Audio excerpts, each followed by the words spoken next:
दोस्तों साल 2025 लगने के साथ ही बहुत सारे रूल्स बदल गए हैं। कुछ रूल्स यहां पर आयकर विभाग यानी इनकम टैक्स डिपार्टमेंट की तरफ से चेंज किए गए हैं यानी बदले गए हैं।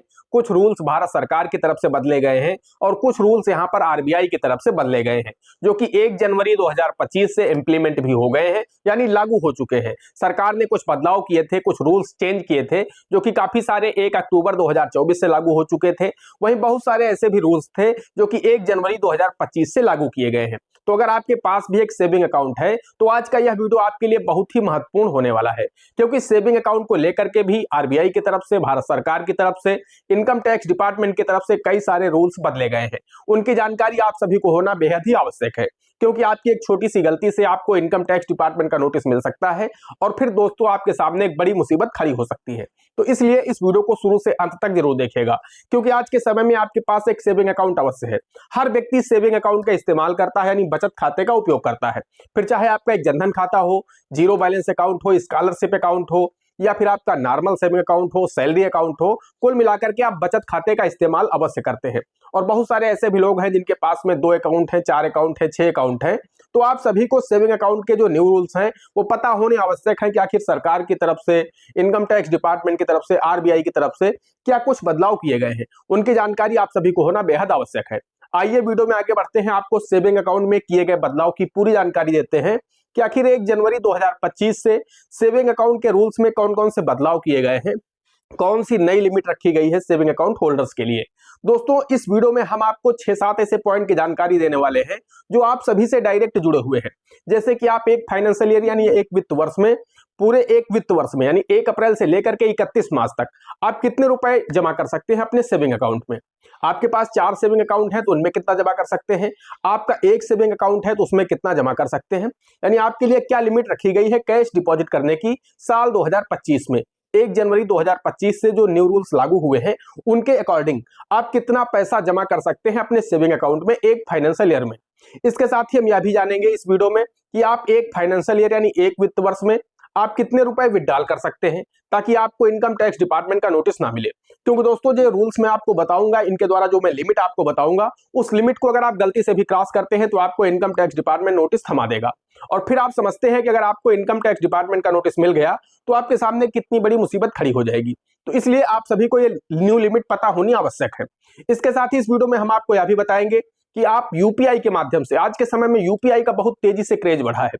गूगल पे, फोन पे, पेटीएम, अमेजन पे, पेजअप, बहुत सारे ऐप हो गए हैं, उनके माध्यम से आप धड़ाधड़ पूरे दिन में यूपीआई किया करते हैं। तो आखिर इनकम टैक्स के अकॉर्डिंग आप कितना रुपया यूपीआई के माध्यम से एक वित्त वर्ष में किसी को सेंड कर सकते हैं, कितना रिसीव कर सकते हैं, इसकी क्या न्यू लिमिट जारी की गई है 1 जनवरी 2025 से, उसकी भी जानकारी हम आपको इस वीडियो में देंगे। साथ ही इस वीडियो में हम आपको यह भी जानकारी देंगे कि आप अपने सेविंग अकाउंट यानी बचत खाते में कितना पैसा रख सकते हैं, इनकम टैक्स के द्वारा क्या न्यू लिमिट तय की गई है, वो भी इस वीडियो में हम आपको बताएंगे। और इसके साथ हम आपको यह भी बताएंगे कि एक व्यक्ति एक फाइनेंशियल ईयर में कितने रुपए की एफडी यानी फिक्स डिपॉजिट कर सकता है ताकि उसे इनकम टैक्स डिपार्टमेंट का नोटिस ना मिले। और इसके साथ ही साथ हम आपको यह भी जानकारी देंगे कि एक व्यक्ति कितने सेविंग अकाउंट रख सकता है, यानी आप मैक्सिमम कितने सेविंग अकाउंट ओपन करा सकते हैं, कितने बचत खाते रख सकते हैं, इसकी भी जानकारी हम आपको इसी वीडियो में देने वाले हैं। तो ये 6 पॉइंट हो गए दोस्तों, और ये सभी 6 पॉइंट आप सभी से जुड़े हुए हैं। इसलिए मैं आपसे कह रहा हूं कि इस वीडियो को शुरू से अंत तक देखिएगा, ताकि एक एक पॉइंट आपका क्लियर हो जाए। मैं आपको बहुत ही आसान भाषा में और बहुत ही आसानी से समझा दूंगा, ताकि आप लोगों की समझ में अच्छी तरह से आ जाए, आपको भविष्य में सेविंग अकाउंट को लेकर के कोई भी दिक्कत ना हो, आपको इनकम टैक्स डिपार्टमेंट का नोटिस ना मिले। दोस्तों वीडियो में आगे बढ़े उससे पहले आप सभी लोगों से मेरी एक छोटी सी रिक्वेस्ट है, वीडियो पसंद आ जाए तो वीडियो को एक लाइक कर देना। चैनल पर नए हैं, पहली बार आए हैं, इसी तरह के वीडियो आगे भी देखना चाहते हैं तो हमारे इस channel A to Z banking information को सब्सक्राइब करके साथ में बेल आइकन को जरूर प्रेस कर लीजिएगा, ताकि जैसे हम इस तरह का कोई भी दूसरा वीडियो अपलोड करें तो उसका नोटिफिकेशन आपको सबसे पहले मिले। चलिए शुरू कर लेते हैं। दोस्तों हम सबसे पहले बात कर लेते हैं कि आप एक फाइनेंशियल ईयर में कितने रुपए अपने सेविंग अकाउंट में जमा कर सकते हैं। अगर आपके पास एक सेविंग अकाउंट है तो कितना जमा कर सकते हैं, और अगर आपके पास में 4, 8, 10 सेविंग अकाउंट है तो उनमें आप मैक्सिमम कितना पैसा जमा कर सकते हैं, यानी एक वित्त वर्ष में, एक साल में आप कितना पैसा जमा कर सकते हैं। तो दोस्तों हम आपको बताना चाहते हैं, इनकम टैक्स डिपार्टमेंट की तरफ से बताया गया है 1 जनवरी 2025 के बाद आप अपने सेविंग अकाउंट यानी बचत खाते में मैक्सिमम 10 लाख रुपया ही जमा कर सकते हैं। ये मैं कैश की बात कर रहा हूं, आप अधिकतम 10 लाख ही कैश जमा कर सकते हैं। चेक के माध्यम से आप पैसा ले रहे हैं उसकी यहाँ पर काउंटिंग नहीं की जाएगी। आरटीजीएस के माध्यम से ले रहे हैं उसको यहाँ पर नहीं ऐड किया जाएगा। यूपीआई के माध्यम से ले रहे हैं उसको यहाँ पर ऐड नहीं किया जाएगा। यानी ऑनलाइन मोड के माध्यम से आपके खाते में जो भी पैसा आ रहा है वो यहाँ पर काउंट नहीं किया जाएगा। लेकिन एक वित्त वर्ष में अगर आप 10 लाख रुपए से ज्यादा कैश जमा करते हैं और आप आईटीआर फाइल नहीं करते हैं, उस दशा में आपको इनकम टैक्स डिपार्टमेंट का नोटिस मिल सकता है। उसकी लिमिट यहाँ पर 10 लाख रुपए ही रखी गई है। तो 10 लाख रुपए से ज्यादा आपको अपने सेविंग अकाउंट में कैश जमा नहीं करना है। आपका एक सेविंग अकाउंट हो या 10 सेविंग अकाउंट हो, सभी की लिमिट मैक्सिमम 10 लाख रुपए ही है। यानी सभी सेविंग अकाउंट को जोड़ करके लिमिट बनाई गई है। तो चाहे आप एक में जमा कर ले या 10 अकाउंट में जोड़ करके आप मैक्सिमम 10 लाख ही जमा कर सकते हैं। आपके पास 4 सेविंग अकाउंट हो या 10 हो, आप अधिकतम एक वित्त वर्ष में अपने पैन नंबर पर, एक पैन नंबर की जो लिमिट रखी गई है वो 10 लाख रुपए रखी गई है। तो आप मैक्सिमम 10 लाख रुपए ही सेविंग अकाउंट में जमा कर सकते हैं। अब अगर आपके पास 4 सेविंग अकाउंट है तो आप 2.5 लाख रुपए चारों सेविंग अकाउंट में जमा कर सकते हैं। इससे ज्यादा अगर आप जमा करते हैं तो फिर आपको इनकम टैक्स डिपार्टमेंट का नोटिस मिल सकता है और फिर आपसे कारण पूछा जाएगा कि ये पैसा आपको कहां से मिला है। अगर आप उसका उचित कारण नहीं बता पाते हैं, अपना सोर्स ऑफ इनकम आप नहीं बता पाते हैं, आपको ये लगता है जब इनकम टैक्स डिपार्टमेंट जांच करेगा उसे पता चलेगा कि आपकी इनकम ज्यादा है और आप आईटीआर भी फाइल नहीं कर रहे हैं, आप टैक्स की चोरी कर रहे हैं, तो वहां पर आपके ऊपर बहुत ही हैवी पेनल्टी इंपोज करेगा इनकम टैक्स डिपार्टमेंट। दोस्तों अब बात आती है कि एक वित्त वर्ष में आप कितने रुपए विड्रॉल कर सकते हैं, इसकी क्या लिमिट रखी गई है। तो दोस्तों हम आपको बताना चाहते हैं, इसके लिए भी इनकम टैक्स डिपार्टमेंट ने कहा है कि आपका एक सेविंग अकाउंट हो या फिर 10 सेविंग अकाउंट हो, आप सभी से जोड़ करके मैक्सिमम 10 लाख रुपए ही कैश विड्रॉल कर सकते हैं एक वित्त वर्ष में, अगर आप आईटीआर फाइल नहीं करते हैं। और अगर आप आईटीआर फाइल करते हैं तो आप ज्यादा कैश डिपॉजिट भी कर सकते हैं और ज्यादा कैश आप विड्रॉल भी कर सकते हैं, क्योंकि फिर आप खुद ही इनकम टैक्स डिपार्टमेंट को जानकारी दे रहे हैं कि आपके पास पैसा आ कहां से रहा है, आप कितनी सेविंग कर रहे हैं, कितना खर्च कर रहे हैं, आपका बिजनेस क्या है, पैसा आपको कहां से मिलता है, सारी जानकारी आप आईटीआर में खुद ही दे रहे हैं। लेकिन जब आप आईटीआर फाइल नहीं कर रहे हैं, उस दशा में आपके लिए जो कैश विड्रॉल करने की और कैश डिपॉजिट करने की लिमिट रखी गई है वो 10 लाख रुपए रखी गई है। इससे ज्यादा अगर आप कैश डिपॉजिट करेंगे या कैश विड्रॉल करेंगे तो फिर आपको दिक्कत हो सकती है, आपको नोटिस मिल सकता है इनकम टैक्स डिपार्टमेंट का। अब बात आती है आप यूपीआई के माध्यम से कितना सेंड और रिसीव कर सकते हैं एक वित्त वर्ष में। तो दोस्तों हम आपको बताना चाहते हैं, वैसे तो डायरेक्ट इनकम टैक्स डिपार्टमेंट की तरफ से कोई भी लिमिट नहीं बताई गई है। यानी इनकम टैक्स डिपार्टमेंट ने कहीं भी ये नहीं लिखा है कि आप मैक्सिमम इतना रुपया ही एक वित्त वर्ष में सेंड कर सकते हैं सेविंग अकाउंट से, या फिर अपने सेविंग अकाउंट में इतना ही आप यूपीआई के माध्यम से ले सकते हैं। ऐसी कोई लिमिट नहीं निर्धारित की है। लेकिन दोस्तों इनडायरेक्ट रूप से हम आपको बताना चाहते हैं कि अगर आप एक वित्त वर्ष में 10 लाख रुपए से ज्यादा आप रिसीव कर लेते हैं अपने सेविंग अकाउंट में, या फिर 10 लाख रुपए से ज्यादा आप सेंड कर देते हैं अपने सेविंग अकाउंट से, तो दोस्तों वहां पर आपको इनकम टैक्स डिपार्टमेंट का या फिर जीएसटी डिपार्टमेंट का नोटिस मिल सकता है। क्योंकि जीएसटी डिपार्टमेंट कहता है अगर आपके सेविंग अकाउंट का टर्नओवर 20 लाख रुपए को क्रॉस कर रहा है तो आपको जीएसटी नंबर लेना अनिवार्य है, यानी जीएसटी रजिस्ट्रेशन कराना अनिवार्य है। और आपने 10 लाख सेंड कर दिया, 10 लाख रिसीव कर लिया, तो आपकी जो लिमिट है वो 20 लाख रुपए को क्रॉस कर गई यूपीआई के माध्यम से। ऐसे में जीएसटी डिपार्टमेंट आपको नोटिस दे सकता है। तो यहाँ पर आपको यूपीआई के माध्यम से जो पैसा रिसीव करते हैं या फिर सेंड करते हैं उसकी मैक्सिमम लिमिट 10 लाख रुपए ही रखिए। उससे ज्यादा अगर आपका ट्रांजेक्शन हो रहा तो फिर आईटीआर फाइल करिए और उसके बाद इनकम टैक्स डिपार्टमेंट को जानकारी दीजिए कि ये पैसा आप इतने बड़ी संख्या में जो ट्रांसफर करते हैं कहाँ ट्रांसफर करते हैं।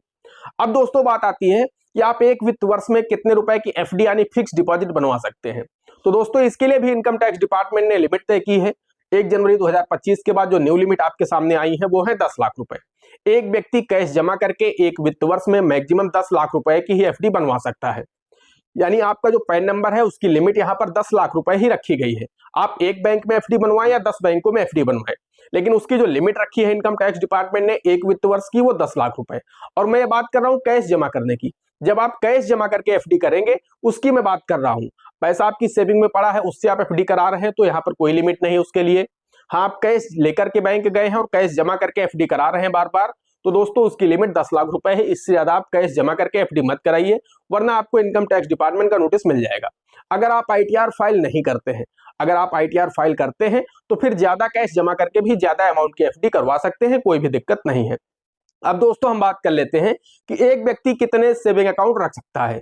इसके लिए इनकम टैक्स डिपार्टमेंट की क्या गाइडलाइन है। तो दोस्तों हम आपको बताना चाहते हैं, इनकम टैक्स डिपार्टमेंट ने कहा है कि आपकी जितनी मर्जी चाहे आप उतने सेविंग अकाउंट रख सकते हैं, कोई भी दिक्कत नहीं है। यहाँ पर कोई भी लिमिट तय नहीं की गई है, नो लिमिट। यानी आपके पास जितनी जरूरत हो आप उतने सेविंग अकाउंट ओपन करा सकते हैं। लेकिन दोस्तों हम आपको बताना चाहते हैं कि आपके लिए बेस्ट है आप 2 या 3 सेविंग अकाउंट रखें, इससे ज्यादा आप सेविंग अकाउंट ना रखें, क्योंकि ज्यादा सेविंग अकाउंट रखेंगे आप उन्हें मैनेज नहीं कर पाएंगे, फिर फ्रॉडस्टर्स उन खातों का इस्तेमाल करेंगे। अभी हाल ही में 2 दिसंबर को आरबीआई की तरफ से एक नोटिफिकेशन जारी किया गया है, जिसमें सभी बैंकों को निर्देश जारी किए गए हैं कि बहुत सारे डॉर्मेंट अकाउंट पड़े हैं जिनका फ्रॉडस्टर्स इस्तेमाल कर रहे हैं, तो उन अकाउंट को या तो आप एक्टिव करिए या फिर उनको ब्लॉक करिए, यानी बंद कर दीजिए पूरी तरह से। तो ऐसे अकाउंट जिनमें लंबे समय से लेन देन नहीं हो रहा होता है, उनको फ्रॉडस्टर्स अपना निशाना बनाते हैं और उसमें जब वो फ्रॉड करते हैं तो वो पैसा उस खाते में ट्रांसफर कर लेते हैं। तो हो सकता है फिर आप उसका शिकार हो जाए।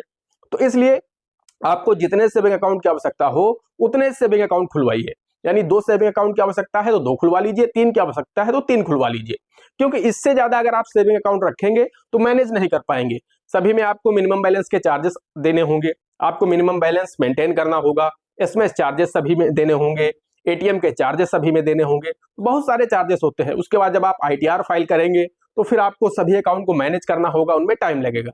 तो इसलिए दोस्तों यहाँ पर आपको ध्यान रखना है 2 से 3 सेविंग अकाउंट आपके लिए बेस्ट है, तो 2 से 3 ही रखिए, ज्यादा बेहतर है। बाकी आपका जितने सेविंग अकाउंट में काम चले आप उतने सेविंग अकाउंट रखें। एक और चीज होती है दोस्तों, अगर आपके कई जो बैंक अकाउंट हैं वो डॉर्मेंट पड़े हुए हैं, इनएक्टिव पड़े हुए हैं सेविंग अकाउंट, तो आपकी सिबिल पर भी वो बुरा असर डालते हैं। फ्रॉडस्टर्स तो उसका इस्तेमाल कर ही सकते हैं, साथ ही साथ आपके सिबिल स्कोर को भी वो लो करते हैं। तो अगर आपके पास कई सेविंग अकाउंट हैं तो उन्हें आप एक्टिव मोड में रखिए, डॉर्मेंट न होने पाए। अब बात आती है आप अपने सेविंग अकाउंट में कितना पैसा रख सकते हैं, यानी 1 जनवरी 2025 के बाद इनकम टैक्स की तरफ से क्या गाइडलाइन जारी की गई है, उसमें क्या न्यू लिमिट बताई गई है कि कोई भी व्यक्ति अपने बचत खाते में कितने पैसे रख सकता है। मेरे पास बहुत ज्यादा कमेंट भी आता है ये कि सर हम अपने बचत खाते में मैक्सिमम कितना अमाउंट रख सकते हैं। तो दोस्तों हम आपको बताना चाहते हैं इसके लिए भी आरबीआई या फिर इनकम टैक्स डिपार्टमेंट या भारत सरकार की तरफ से कोई भी न्यू लिमिट जारी नहीं की गई है। वहां पर जो इनकम टैक्स डिपार्टमेंट की तरफ से साफ कहा गया है कि कोई व्यक्ति अपने सेविंग अकाउंट में कितना भी अमाउंट रख सकता है, कोई भी दिक्कत नहीं है। बस डिपॉजिट करने की, विड्रॉल करने की जो न्यू लिमिट है वो मैंने आपको बता दी है। बाकी कोई व्यक्ति अपने सेविंग अकाउंट में 40 लाख, 50 लाख, 60 लाख, 70 लाख, 1 करोड़ भी रख सकता है, कोई भी दिक्कत नहीं। कोई व्यक्ति लंबे समय से 2-2 लाख, 1 लाख रुपए प्रतिवर्ष बचा रहा है और अपने सेविंग अकाउंट में रखता जा रहा है, तो कोई भी दिक्कत नहीं है। वो 1 करोड़ रुपए भी अपने सेविंग अकाउंट में रख सकता है, कोई भी दिक्कत नहीं है। दोस्तों आशा करते हैं आपको वीडियो पसंद आया होगा। अगर वीडियो पसंद आया है तो वीडियो को एक लाइक कर देना। चैनल पर नए हैं, पहली बार आए हैं, इसी तरह के वीडियो आगे भी देखना चाहते हैं तो हमारे इस channel A to Z banking information को सब्सक्राइब करके साथ में बेल आइकन को जरूर प्रेस कर लीजिएगा, ताकि जैसे हम इस तरह का कोई भी दूसरा वीडियो अपलोड करें तो उसका नोटिफिकेशन आपको सबसे पहले मिले। दोस्तों आज के वीडियो में इतना ही, मिलते हैं अगले वीडियो में किसी अगले इंटरेस्टिंग टॉपिक के साथ। तब तक के लिए जय हिंद, जय भारत।